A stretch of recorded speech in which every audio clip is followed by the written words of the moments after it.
요한계시록 17장 9절에서 18절 말씀을 통해서 하나님의 계획이라는 뜻으로 하나님 말씀을 함께 나누겠습니다. 자, 우리가 저번 주에 먼저 17장 1절부터 8절의 말씀 잠깐 복습을 하고 말씀을 나누겠습니다.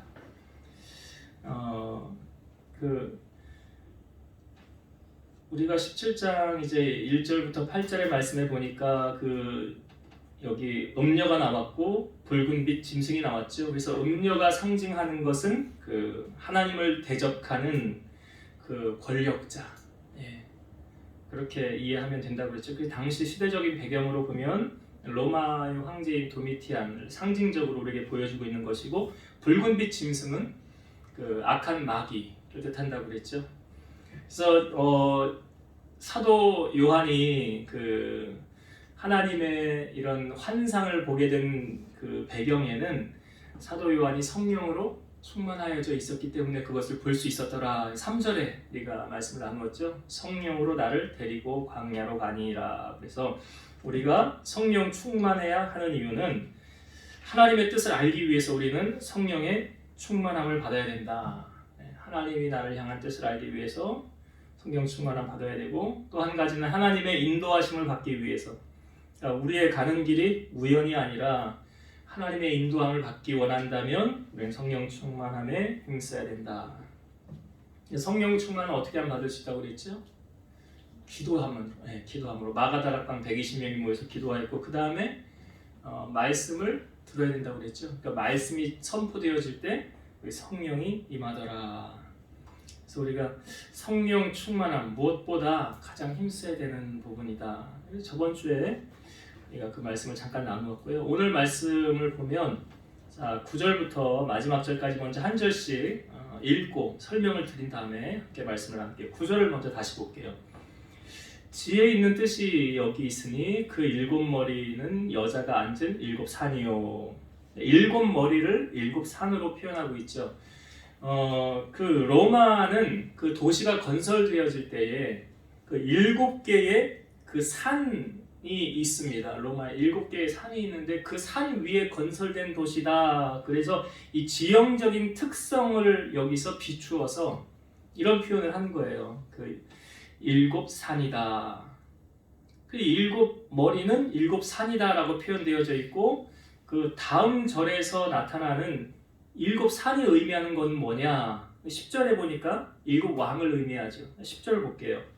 또 일곱 왕이라. 다섯은 망하였고 하나는 있고 다른 하나는 아직 이르지 아니하였으나 이르면 반드시 잠시 동안 머무르리라. 여기서 일곱이라는 수는 성경의 7이라는 숫자는 완전수를 의미한다고 그랬죠. 상징적인 숫자를 우리에게 보여주고 있는 것입니다. 역사 전반에 걸쳐 짐승과 연결되어 나타나는 악을 말하는데, 여기 우리가 10절을 보니까 일곱 왕이라 상징적인 숫자고요. 근데 다섯은 어떻게 됐대요? 망하였고 그랬죠. 다섯은 망하였고, 그 다음에 하나는 있고 다른 하나는 아직 이르지 아니했으나 이르면 반드시 잠시 동안 머무를 것이다. 그러니까 이 일곱 왕이라는 이 상징적인 숫자인데, 다섯은 망하여서 없어졌고 하나는 있고 하나는 아직 나타나진 않았지만 있을 것이다. 그런데 이제 일곱째 왕의 등장을 보여주는 것이고, 이 잠시 동안 머무르리라 라는 표현이 있죠. 잠시 동안. 그러니까 잠시 동안 일곱째 왕이 등장하여 지배한다. 그런 의미를 보여주고 있는 거예요. 여기 11절도 한번 봅시다. 11절. 전에 있었다가 지금 없어진 짐승은 여덟째 왕이니 일곱 중에 속한 자라 그가 멸망으로 들어가리라. 여기 보니까 앞에는 일곱째 왕이 있었는데 이 11절에는 또 여덟째 왕이 나타난다 그러죠. 여덟째 왕은 무엇을 표현합니까? 일곱째 안에 있었다는 거예요. 일곱 중에 속한 자라라고 말하고 있습니다. 그가 멸망으로 들어가리라. 그러니까 이것은 상징적인 해석으로 여기 왕들은 짐승을 가리키는 거죠. 계속해서 우리가 여기 짐승이 계속 무엇을 상징하느냐? 짐승은 어린 양에 대하여 죽은 것처럼 보이고 지금은 없는 것처럼 보이나 이 10절에서 하나가 아직 살아있고 언급하는 바와 같이 아직도 살아서 하나님의 백성을 괴롭히고 있다. 이 짐승이 그리스도의 능력과 부활을 모방하여 사람들을 모으고 하나님을 대적하고자 하나 결국 하나님의 심판으로 멸망을 당할 것이다. 그러니까 지금 악한 권세가 마치 세상을 장악하고 있고 그들이 승리하는 것처럼 보이지만 실상은 그들은 승리하지 못한다. 잠깐 동안 이렇게 권력을 잡고, 정말 시대적인 배경을 보면 도미티안이 황제 역할을 하고 있잖아요. 그리고 자기가 구세주라고 그러잖아요. 그러니까 하나님의 존재 믿는 백성들, 자기들이 실패한 것 같고 하나님은 보이지 않는 것 같고 악의 세력이 장악을 해서 승리하는 것처럼은 보이지만 결국은 그들은 망하게 될 것이다 라는 것. 결국은 하나님의 심판을 받게 될 것이다. 멸망으로 들어가리라. 성경이 보여주고 있습니다. 12절을 봅니다. 내가 보던 열왕은 열불은 열왕이니 아직 나라를 얻지 못하였으나 다만 짐승과 더불어 임금처럼 한동안 권세를 받으리라. 여기 우리가 앞부분에 열불 나왔었죠. 여기 우리가 저번 주 말씀에도 보았었는데 10개의 뿔이 있더라. 7개의 머리가 있고요. 10개의 뿔이 있더라. 근데 그 뿔에 대해서 이 12절이 말하죠. 열뿔은 열왕이다. 그러니까 이 10이 상징하는 의미는 뭐냐면 이 짐승의 권세를 따르는 세상의 통치자들이나 권세를 의미하는 거죠. 열왕. 그러니까 하나님을 대항하여 모이는, 우리가 아마게돈 말씀을 나눌 때도 보였지만 그 아마게돈으로 그 권력자들, 악한 세력들이 다 한 곳으로 모여서 하나님을 대적하기 위해 모이지 않았습니까? 그 세상의 권력을 가진 그 왕들을 상징적으로 의미하는 거예요. 열왕. 이 열왕이 한동안 권세를 받으리라 12절에 이렇게 나오죠. 우리가 10절에도 보았지만 잠시 동안 머무르리라. 그러니까 이 악한 세력이 영원히 장악해서 쭉 갈 것이라고 생각하지만 성경은 그렇게 보여주지 않습니다. 악의 세력은 얼마 지나지 않아 하나님의 심판을 받게 될 것이고 그들은 결국 패배하게 될 것이다 라는 거예요. 그러니까 짐승과 더불어 권세를 잡고 하나님의 백성을 핍박하고 하나님을 대적하는 행위는 아주 짧은 시간에 불과하다는 것입니다. 그것이 영원하지 않더라. 13절 봅니다. 그들이 한 뜻을 가지고 자기의 능력과 권세를 짐승에게 주더라. 이 열왕이 그 자기들의 능력과 권세를 누구에게 주어요? 짐승에게 주었더라. 그 열왕이 가지고 있던 그 능력, 그 권세. 그러니까 여기서 이 열왕하고 이 짐승하고의 이 관계를 보면 이 자발적으로 그 자신들의 능력을, 그 권세를 짐승에게 바치는 모습 보여주고 있죠. 억지로 하는 것이 아닌 그냥 자연스럽게 주어지는 그런 모습을 보여줍니다. 한통속이라는 거예요. 여기 우리가 앞부분에 음녀와 그 계속 봤잖아요. 왜 그 열불 가진 짐승하고, 그러니까 결국은 이들이 한통속이구나, 한통속이라는 거. 자, 14절을 봅니다. 그들이 어린 양과 더불어 싸우려니와 어린 양은 만주의 주시오 만왕의 왕이심으로 그들을 이기실 터이요 또 그와 함께 있는 자들 곧 부르심을 받고 택하심을 받은 진실한 자들도 이기리로다. 이 악한 편에 대항하는 그 악한 무리들, 짐승과 음녀와 그 열불 가진 짐승이 누구와 더불어 싸운대요? 그들이 어린 양과 더불어 싸우려니와. 어린 양은 누구죠? 잘 알죠 여러분, 예수님이잖아요. 예수님하고 싸우는 거예요. 근데 누가 이깁니까? 어린 양이 대신 예수님하고 그 악한 대적들하고 싸우면 누가 이겨요? 예수님이 이기죠. 성경에 이렇게 나오잖아요. 예수님이 이기고 또한 그 부르심을 받고 택하심을 받은 진실한 자들도 이기리로다. 그러니까 주님의 편에 선 사람들은 다 결국은 승리하게 돼 있어요. 왜냐? 그래서 이 말씀 나누었지만 예수님이 십자가 위에서 모든 것을 이루시고 사망 권세를 깨뜨리고 승리하셨기 때문에 주님을 믿으면 주님의 승리가 우리에게도 더부터 우리에게 주어지는 거예요. 자연히. 그러니까 예수님이 내 편 되면, 그러니까 전쟁의 승패는요, 하나님이 누구 편 들어주느냐 그거에 결정이 되는 거예요. 하나님이 편 들어주는 사람이 이기는 거예요. 예수님이 손잡아주는 사람이 이기게 돼 있는 거예요. 그러니까 여기 예수 그리스도 그리고 그를 따르는 부르심을 받고 택하심을 받은 자들도 이기리라 승리한다라고 말하고 있죠. 15절을 봅니다. 또 천사가 내게 말하되 내가 본 바 음녀가 앉아있는 물은 백성과 무리와 열국과 방언들이니라. 여기 음녀가 앉아있는 물은 그랬죠. 우리가 앞부분에 계속 살펴보았지만 음녀가 의미하는 바는 그 주님을 대항하는 권력을 가진 사람, 그렇죠? 뭐 쉽게 상징적으로 말하면 여기 이제 도미티안 그런 최고 권력자, 하나님의 반대편에 선 권력자란 말이에요. 그가 앉아있는 물은 이렇게 말하고 있죠. 그가 앉아있는 물은 그러니까 여기 음녀의 유혹에 넘어가 지배를 받는 온 세상을 그런 표현을 하고 있는 거예요. 그러니까 음녀의 통치 안에 있는 그것을 그 앉아있는 물로 표현을 했다는 거죠.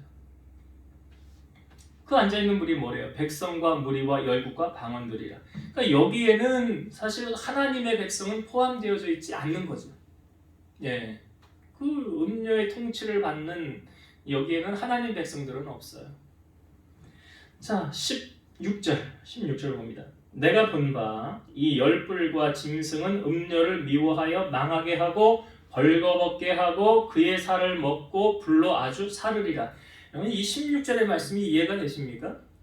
네, 잘 보세요. 내가 본 바 이 열불과 짐승은 음녀를 어떻게 한대요? 미워하여 망하게 하고 벌거벗게 하고 그의 살을 먹고 불로 아주 사르리라.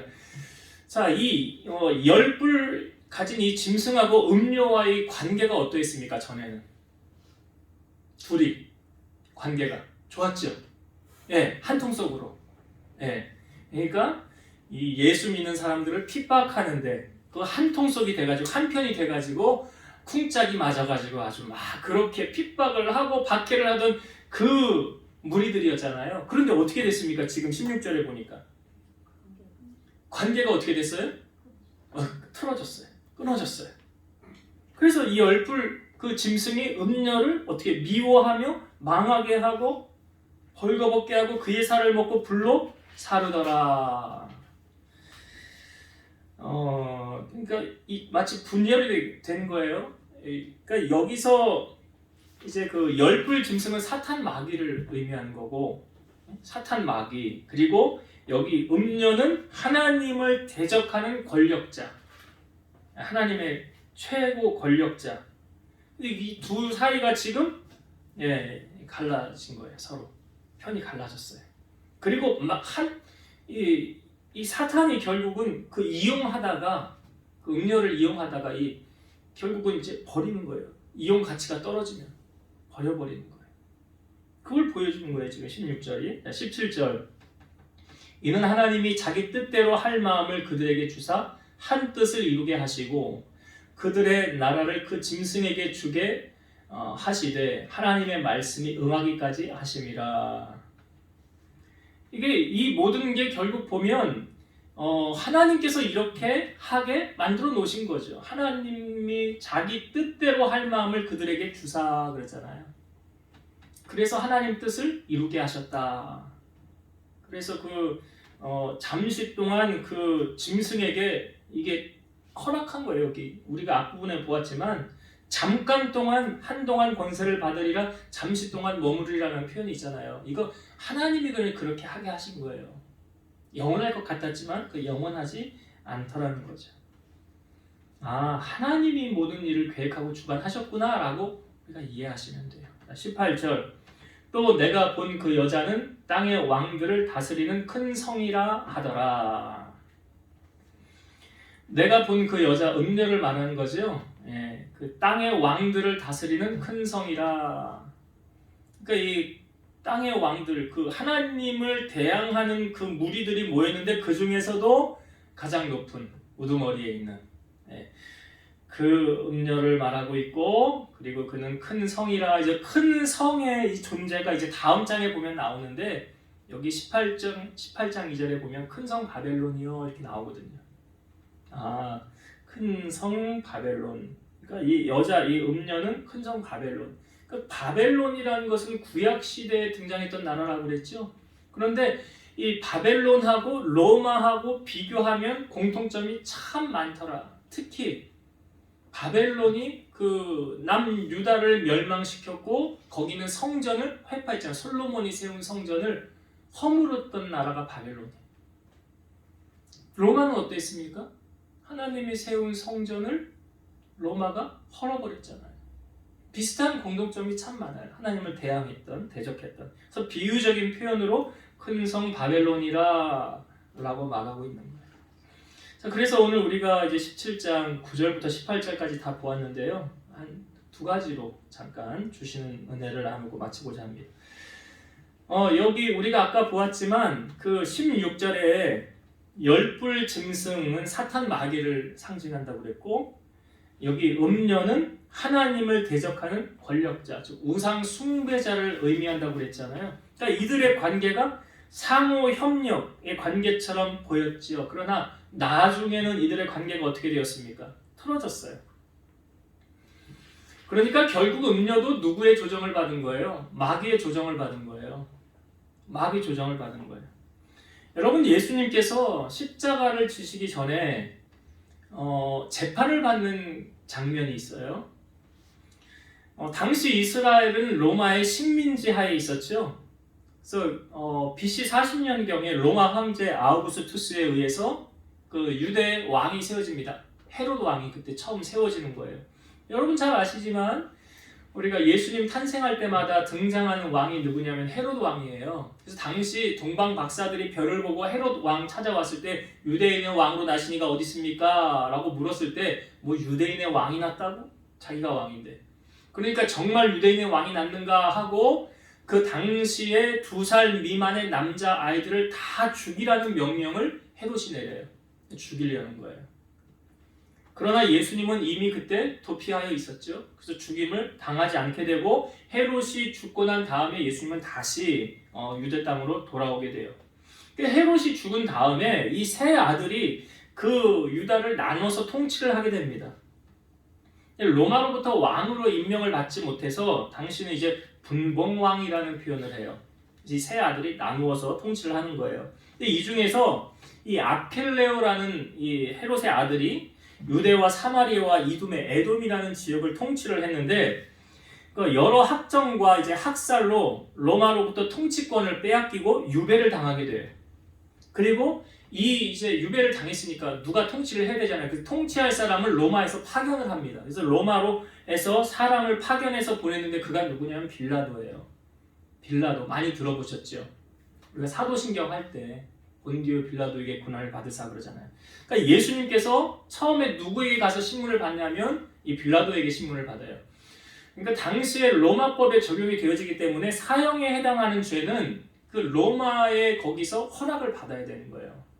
유대 사람들한테 허락을 받는 게 아니라 로마의 통치하에 있었기 때문에 로마의 통치를 받아야 되는 거예요. 근데 이 빌라도가 예수님을 신문하면서 이 사람은 죄가 없다 돌려보내려고 그러니까 갈릴리 사람들이 막 소동을 일으키는 거예요. 그러니까 빌라도가 그 갈릴리 사람이냐? 그러면서 이 빌라도가 갈릴리를 통치하는 당시 왕이 누구였냐면 이제 헤롯 왕, 헤롯의 아들이거든요. 헤롯 안디바예요. 헤롯 안디바가 갈릴리 사람 통치한다 그러니까 이 헤롯 안디바한테 빌라도가 보내는 거예요. 이 갈릴리의 분봉왕이었어요. 헤롯 안디바가. 여러분 잘 아시지만 세례 요한을 죽인 사람이 이 헤롯 안디바예요. 세례 요한 어떻게 죽는지 아시죠? 그 자기 그 이복 동생 빌립의 아내를 빼앗아 왔잖아요. 이 헤롯 안디바가. 그 딸이 춤을 췄는데 너무 춤을 잘 춰서 너 소원 말해봐라 그랬더니 뭔 소원을 얘기합니까? 헤롯의 세례 요한의 머리를 가져와라 그 엄마가 그러잖아요. 그래서 세례 요한이 그때 이 죽임을 당하게 되는 거예요. 그러니까 지금 이 헤롯 안디바한테 가서 이제 헤롯 안디바가 그렇게 예수님을 보기를 원했다는 거예요. 마치 연예인들 보듯이 구경하듯이 헤롯이 그렇게 예수님을 보기를 원했다는 거예요. 근데 이제 당시 정치적인 이 상황을 보면 헤롯 대왕에 의해서 통치되던 나라가 세 나라로 분립됐다고 그랬죠. 근데 아킬레오가 떠나고 난 후에 그 팀을 비집고 와서 누가 통치하게 됐으면 빌라도가요. 그러니까 여기 헤롯 왕가에서 보면 빌라도는 눈에 가시 같은 존재고 서로 반가울 리 없는 존재예요.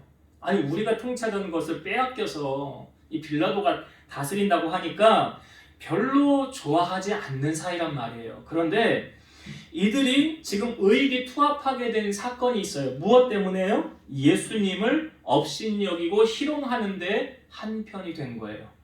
누가복음 23장 12절 헤롯과 빌라도가 전에는 원수였으나 당일에 서로 친구가 되니라. 전에는 원수지간이었는데요. 예수님을 모함하고 박해하고 조롱하는 일에는 서로 쿵짝이 맞아서 친구가 되었더라. 그러니까 여러분 선한 일에 동조하고 협력하는 데 앞장서야 되지 악한 일에 동조하고 협력하면 끝이 아름답지 못해요. 왜? 하나님은 심은 대로 행한 대로 거둔다고 하셨기 때문에 그래요. 그래서 악한 일에는 동조하지 않고 동참하지 않는 것이 지혜로운 성도예요. 여러분 결정적으로 예수님을 판 사람이 누굽니까? 예수님이 그 사람 대제사장 이 사람들에게 잡혀가게 된 누가 예수님 팔았어요? 가룟 유다가 팔았죠. 가룟 유다가 그랬잖아요. 내가 예수를 넘겨줄 텐데 얼마 주겠냐? 은 30을 주겠다. 알았다. 내가 가서 입 맞추는 그 사람이 예수다. 가룟 유다가 와서 예수님에게 입을 맞춥니다. 그리고 나서 잡혀가게 돼요. 그런데 여러분 성경을 잘 보면 유다가 제정신에 예수님을 판 것 같습니까? 아니에요. 요한복음 13장 2절 마귀가 벌써 시몬의 아들 가룟 유다의 마음에 예수를 팔려는 생각을 넣었더라. 마귀가 유다의 마음에 예수님을 팔려는 생각을 넣었더라. 마귀가 생각을 유다의 마음속에 넣은 거예요. 그 다음에 예수님이 성찬식 하면서 끝나고 내가 떡을 적셔가지고 조각을 주는 그 사람이 나를 팔 것이다 하고 가룟 유다에게 줬거든요. 그 다음 성경에 보면 요한복음 13장 27절 조각을 받은 후 사탄이 그 속에 들어간지라. 그리고 예수님 말씀하죠. 네가 행하고자 하는 일을 속히 행하라. 사탄이 가룟 유다 안에 들어가서 나가니까 제자들은 저 가룟 유다가 뭘 사러 가는가 그렇게 알았어요. 예수님을 팔러 가는 이제 팔러 일르러 내가 저기 예수 알고 있는데 데려오려고 간 건데. 여러분 가룟 유다가 예수님을 판 것은 제정신에 판 거 아니에요. 마귀가 사탄이 들어와서 판 거예요. 그러니까 성경에 보니까 유다가 그 정죄됨을 보고 스스로 뉘우쳐서 은 30을 대제사장들 장로들에게 도로 갖다 주면서 이렇게 말합니다. 내가 무죄한 피를 팔고 죄를 범하였도다. 거기 있는 사람들이 그게 우리에게 무슨 상관이냐? 네가 당하라 그래요. 그래서 마태복음 27장 5절 보면 유다가 은을 성소에 던져놓고 물러가서 스스로 목매어 죽은지라. 유다의 인생의 결말이 어떻습니까? 행복합니까? 비참하죠. 그러니까 보세요. 마귀에게 이용당해서 악한 일에 앞장서서 쓰임받은 사람의 최후 결론 어떻습니까? 비참하죠? 오늘 16절의 말씀이 똑같은 거예요. 여기 16절에 이 열불과 짐승은 음녀를 미워하여 망하게 하고 벌거벗게 하고 그의 살을 먹고 불러 아주 사르리라. 이렇게 당하는 거예요. 그러니까 여러분 마귀의 앞잡이로 이렇게 마귀의 일꾼으로 사용되어지다 보면 그 사람이 이제 쓰임 받다가 마귀에게 쓰임 받다가 이용같이 떨어지면 버리는 거예요. 그러나 여러분 하나님은 어떻습니까? 하나님은 한 번 택한 하나님의 백성을 버리지 않잖아요. 예수님도 세상에 있는 자기의 사람들을 사랑하시되 끝까지 사랑하시니라. 끝까지 사랑하셨더라. 그러니까 우리가 늘 깨어 있어야 하는 이유가 무엇입니까? 마귀의 앞잡이로 쓰임받으면 안 되는 거예요. 마귀는 어떻게 해야 돼? 물리치고 대적하는 거고요. 우리는 누구에게만 순복해요? 하나님께만 순복하고 하나님의 손에만 쓰임받는 일꾼이 되어야 될 줄로 믿습니다. 이게 첫 번째 나누고 싶은 은혜.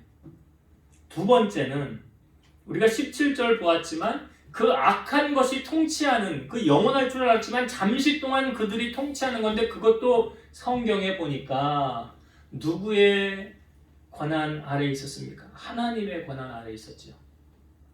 17절에 보니까 이는 하나님이 자기 뜻대로 할 마음을 그들에게 주사 한 뜻을 이루게 하시고 그들의 나라를 그 짐승에게 주게 하시되 하나님의 말씀이 응하기까지 하심이라. 그러니까 하나님의 뜻을 이루기 위해서 그 잠시 동안만 그 통치해라.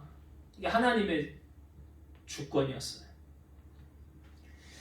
여러분, 우리가 왜 하나님의 뜻을 알아야 합니까? 요나는요, 하나님의 말씀이 요나에게 임하였어요. 니느웨로 가서 복음 전해라. 이게 하나님의 뜻이에요. 하나님이 요나에게 말씀하신 거예요. 그런데 요나가 니느웨 가기 싫었어요. 이유는 그 니느웨 백성들이 자기 백성들, 우리 민족을 힘들게 했다고.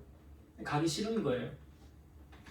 그래서 아예 불순종하죠. 항구로 갔더니만 마침 다시스로 가는 배가 있더라. 다시스는 저 이탈리아 저쪽을 말하는 거거든요. 반대편이에요. 그러니까 그 다시스로 가는 배를 탔어요. 여러분, 배가 날씨가 안 좋으면 출항하지 않죠. 근데 배가 출항을 했다는 건 날씨가 좋았다는 거예요. 출항을 하고 가는데 풍랑이 일기 시작하는 거예요. 배가 전진을 못하는 거예요. 그러니까 사람들이 살려고 자기들이 가지고 있는 물건, 보따리 바다에 다 던지는 거예요. 물적인 손해 아닙니까? 근데 그 고난에서 누구 때문에 우리에게 이 고난이 왔냐? 제비 뽑아보자. 누가 뽑혔어요? 요나가. 사람이 제비를 뽑으나 그 일을 결정하시는 여호와가 하시는 거죠. 요나가 말하죠. 사실은 하나님이 나로 하여금 니느웨로 가라고 했는데 내가 가기 싫어서 이 다시스로 가는 배를 탔다. 그러니 나를 바다에 던져라. 그러니까 사람들이 살아있는 사람을 어떻게 이 바다에 던질 수가 있어요? 우리 그렇게 못한다고. 그러면서 오히려 노를 젓고 배를 가볍게, 그래도 풍랑이 멈추지 않으니까 하는 수 없이 요나를 이제 들어서 바다에 던지게 돼요. 근데 던지기 전에 이들이 하나님 앞에 기도해요. 요나서 1장 14절 보면 무리가 여호와께 부르짖어 이르되 여호와여 구하고 구하오니 이 사람의 생명 때문에 우리를 멸망시키지 마옵소서. 무죄한 피를 우리에게 돌리지 마옵소서. 주 여호와께서는 주의 뜻대로 행하심이니이다 하고. 여기 이들이 한 말이요. 이 하나님 믿는 백성들 여기 제가 보니까 없었던 것 같아요. 요나 말고. 근데 이들이 말하기를 우리가 이 사람 바다에 던진다고 이 죄값 우리에게 치르지 말라는 거예요. 그러면서 주 여호와께서는 주의 뜻대로 행하십니다. 주 여호와께서는 주의 뜻대로 행하십니다. 오늘 17절의 말씀은 하나님이 자기 뜻대로 행하시잖아요. 하나님 뜻대로 행하시잖아요. 여러분, 요셉이라는 사람이 17세에 형들에 의해 애굽으로 팔려갔죠. 형들이 처음엔 죽이려고 하다가 죽여 뭐하냐 애굽으로 팔아버리자. 그래서 요셉이 17세에 노예로 팔린 거예요. 근데 30살이 되어서 이제 바로 왕이 꿈을 해석해서 애굽의 총리가 되잖아요. 근데 그 꿈 해석한 내용이 무엇이었습니까? 앞으로 7년 동안은 풍년이 있을 것이고 그 뒤로 7년은 흉년이 있을 것입니다. 그러니 왕은 지혜로운 사람을 세워서 이 나라를 대비하게 하옵소서. 너보다 지혜 있는 사람 없다? 네가 이 나라를 다스려라 하고 그 반지를 빼서 요셉에게 주면서 네 허락 없이는 아무도 함부로 수족을 놀릴 사람이 없으리라. 요셉은 그때 총리가 된 거예요. 그리고 나서 풍년일 때는 아무 문제가 없어요. 근데 흉년 2년 차에 곡식이 다 떨어졌는데 애굽에만 식량이 있다는 소식을 야곱이 듣고 그 아들 10명을 보내죠. 베냐민은 안 보냈잖아요. 라헬이 낳은 아들이 2명인데 요셉과 베냐민인데 베냐민은 안 보내고 형들을 보내고 나서 형들이 요셉 앞에 엎드려 절을 할 때 요셉이 자기가 꾼 꿈을 생각했죠. 그리고 나중에 스토리가 좀 기니까 넘어가서 나중에 자기 신분을 밝히죠. 내가 요셉입니다. 그때 형들에게 이런 말 하잖아요. 창세기 45장 8절. 그런즉 나를 이리로 보내니는 당신들이 아니요 하나님이시라. 하나님이 나를 바로에게 아버지로 삼으시고 온 집의 주로 삼으시며 애굽 온 땅의 통치자로 삼으셨나이다. 그러니까 나를 이리로 보낸 게 누구래요? 그러니까 하나님은 하나님 뜻대로 다 행하십니다. 라는 거예요. 출애굽을 할 때 이스라엘 백성들이 출애굽을 430년 만에 출애굽을 했어요. 근데 가까운 길로 갈 수 있는데 하나님이 가까운 길로 가게 하지 않으셨죠? 돌아가게 하셨죠? 이유가 뭐예요? 그 블레 사람들 만나 전쟁을 하게 되면 마음을 다치고 우리 애굽으로 돌아가자 할까 봐. 그래서 하나님이 모세로 하여금 홍해 앞으로 가게 하고 뒤에는 누가 쫓아와요? 애굽의 군사들이 쫓아오게 만들었어요. 누가 이 일을 계획했습니까? 하나님이 하신 거예요. 바로 왕이 한 거 아니에요. 로마서 9장 17, 18절 성경이 바로에게 이르시되 내가 이 일을 위하여 너를 세웠나니 곧 너로 말미암아 내 능력을 보이고 내 이름이 온 땅에 전파되게 하려 함이라 하셨으니 그런즉 하나님께서 하고자 하시는 자를 긍휼히 여기시고 하고자 하시는 자를 완악하게 하시느니라. 그러니까 이 모든 일을 누가 계획하고 실행하시는 거예요? 하나님이요. 하나님이 하시는 거예요. 그러니까 우리가 이 땅에 살면서 이 모든 되어지는 일들이 그냥 우연히 되어지는 게 하나도 없고 다 하나님 뜻대로 하나님 계획대로 되는구나. 그래서 여러분 우리가 하나님께 순복하며 가장 빠른 형통의 지름길이에요. 하나님이 자꾸 오른쪽으로 가라 오른쪽으로 가라. 근데 나는 오른쪽으로 가기 싫어. 자꾸 왼쪽으로 가 왼쪽으로. 그럼 어떻게 합니까 하나님이? 하나님이 그럼 너 왼쪽으로 가냐? 그럼 그걸로 가라 하고 그냥 내버려 둬요? 아니죠. 어떻게 하십니까? 오른쪽으로 가게 하세요. 어떻게 해요?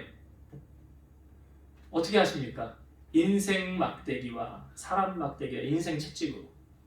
하나님 못 이겨요 여러분. 분명히 아셔야 돼요. 하나님 못 이겨요.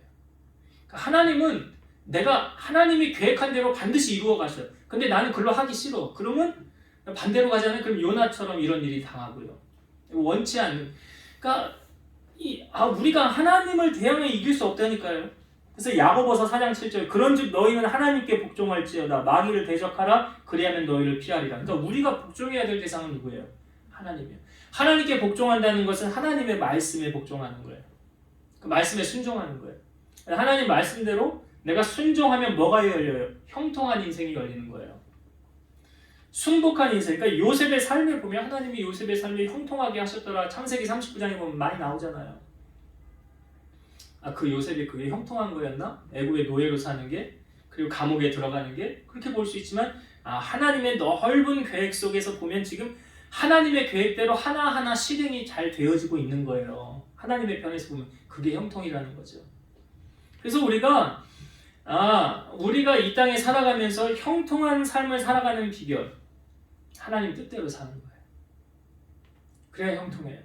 그러니까 하나님 뜻대로 살지 않으면 어떻게 됩니까? 하나님이 그 길로 결국은 가게 하시는데 많이 맞아요. 저희 아버지도 사실은 목회 안 하려고 그랬는데 할머니가 서운을 해서 목회를 하게 되신 거예요. 그래서 목회 안 할 때 잘 나갔어요. 의료보험 회사의 과장이었고 당시 자가용 끌고 다니는 집 별로 없었는데 차 끌고 다녔어요. 잘 살았죠. 그런데 하나님과 약속 안 지키니까 몸을 치더라고요. 그래서 나중에 누워서 사표를 내는데 아버지가 사표 내러 못 갔어요. 어머니가 대신 회사에 가서 사표 냈어요. 그 정도로 몸이 안 좋았다고요. 약을 달고 살고. 그런데 하나님의 말씀에 순종하고 나니까 하나님이 몸도 회복시켜 주셨고 하나님의 그 인도하심 따라 사니까 그런 은혜가 임하는 거예요. 그래서 하나님 앞에 하나님의 뜻대로, 그러니까 오늘 그래요. 우리가 우리 마음대로 하나님이 자유의지를 주셨어요. 해도 되고 안 해도 돼요. 뭐 예배도 드려도 되고 안 드려도 돼요. 근데 중요한 사실은 하나님이 그 예배 자리에 앉아야 될 사람이 예배 자리에 안 앉잖아요. 그러면 어떻게 하든지 앉게 하십니다. 하나님이 그렇게 하시는 거예요. 너 나를 경외해야 되는데 너 그렇게 하니? 그러면 하나님이 이렇게 잠깐 이렇게 손을 대세요. 그래서 부르신다고요. 깨닫게 하신다고요. 우리 하나님이 그냥 그렇게 좋게 넘어가시는 하나님이신 것 같지만 결코 그렇지 않아요. 깨닫게 하시는 거예요. 그래서 오늘 말씀 속에 하나님이 자기 뜻대로 하나님이 이루어 가시는구나. 결국은 우리가 하나님께 복종하고 순복하고 그분 말씀대로 따라 살아가는 것이 가장 형통한 삶을 살아가는 비결이다 라는 것을 오늘 우리에게 알려주고 있는 거예요. 자, 말씀을 정리하고 마치겠습니다. 이제 우리 요한계시록 이제 뒷부분의 말씀 속에서 우리가 두 가지 꼭 기억하셔야 돼요, 여러분. 마귀는 자기 이용 가치 딱 이루고 나면 그 다음에는 쓸모없다고 버립니다. 다 쓴 카드는 버려버려요. 대표적인 인물이 누구였어요? 가룟 유다. 마귀가 팔려고 생각 넣었고 그 목적이 이루고 난 다음에 아니 가룟 유다가 자기가 잘못한 거 깨우쳤잖아요. 그럼 돌이켜야 되잖아. 그리고 내가 하나님 앞에 잘못했습니다. 베드로도 3번이나 잘못하지 않았습니까? 베드로도 나쁜 놈이잖아요. 그런데 베드로는 가룟 유다하고 뭐가 달랐어요? 예수님께서 가룟 유다가 부인하기 전에 처절하게 기도하는 장면이 있어요. 예수님 말씀하시기를 보라 베드로야 사탄이 밀가부르듯 너를 청구했었다는 거예요. 밀가부르듯 너를 청구했었는데 내가 너를 위해 기도하였노라. 너 믿음 떨어지지 않기를 내가 기도하였노라. 그래서 예수님이 친히 우리를 위해 간구하신다고 그러잖아요. 그래서 베드로는 부인은 했지만 다시 돌이키고 주님 편에 서서 복음 전하는 제자로 쓰임받은 거 아닙니까? 그래서 여러분 마귀의 앞잡이로 그러니까 마귀가 틈타지 못하게 해야 되는 거예요. 마귀가 틈타지 못하게. 그러면 결국은 내 신앙이 결코 유익이 없고 어느 순간 하나님을 등질 수도 있고 마귀는 아시잖아요. 그의 결론이 어떤지. 자기 무적행으로 지옥으로 가는 거 알기 때문에 결코 잘 되게 일하지 않아요. 여러분 뭐 산신령께 비나이다 뭐 무슨 신께 비나이다 빌어가지고 잘 된 경우 별로 없어요. 마귀는 다 망하게 하는 거예요. 좋은 거 주는 것 같지만 그렇지 않아요. 그래서 우리가 마귀는 대적하는 대상 물리쳐야 돼요. 여러분 물리치셔야 돼요. 마귀의 유혹에 넘어가면 안 돼요. 그래서 이 성경에 보니까 이 마귀가 광명의 천사로도 변장해서 우리를 넘어뜨린다고 그러잖아요. 그래서 절대로 마귀는 그러니까 악한 일에 하나님 대적하는 일에 절대 나서거나 동참해서는 안 된다. 그 끝이 결국 좋지 않다. 2번째는 우리가 이 땅에서 형통하게 살아가는 비결은 하나님 뜻대로 사는 것. 하나님 뜻대로 사는 게 뭐예요? 말씀대로 사는 것. 우리가 하나님 뜻을 어떻게 알 수 있어요? 말씀으로. 우리에게 알려주시잖아요. 그래서 제가 요나 말씀드렸잖아요. 불순종하였더니 어떻게 됐어요? 배에 풍랑을 당하고 주위 사람들 어려움 당하고 이렇게 고난을 당하고. 반면에 형들에 의해 애굽으로 팔려간 것 같았지만 그 하나님의 계획과 섭리 안에 형통한 인생을 살았다. 요셉 하면 따라오는 게 뭐냐면 형통이잖아요. 형통한 삶이란 무엇이구나. 하나님 말씀대로 살아가는 삶. 그래서 여러분들이 결국 하나님은 우리가 이길 수 없어요.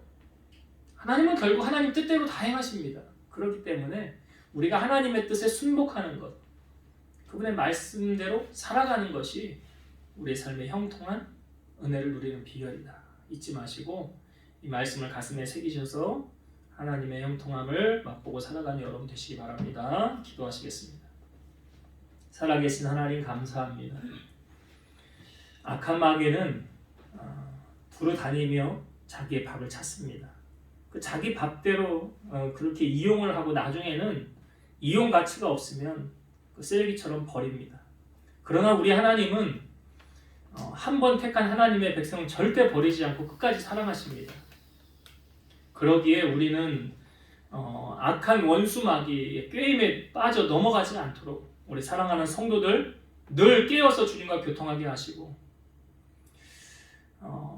주님의 뜻이 무엇인지 분별하여 주님의 뜻대로 우리 성도들 살아가게 하옵소서. 주님 뜻대로 살아가는 것이 형통한 삶의 비결이고 우리가 불순종하면 하나님은 우리가 바른 길을 갈 수 있도록 채찍으로 연단하시고 우리를 바른 길로 인도하시는 줄로 믿사오니 우리 사랑하는 성도들이 늘 깨어서 말씀 붙잡고 하나님의 그 인도함을 받고 형통한 삶을 살아가는 우리 성도들이 다 되게 하여 주옵소서. 예수님의 이름으로 감사하며 기도드리옵나이다.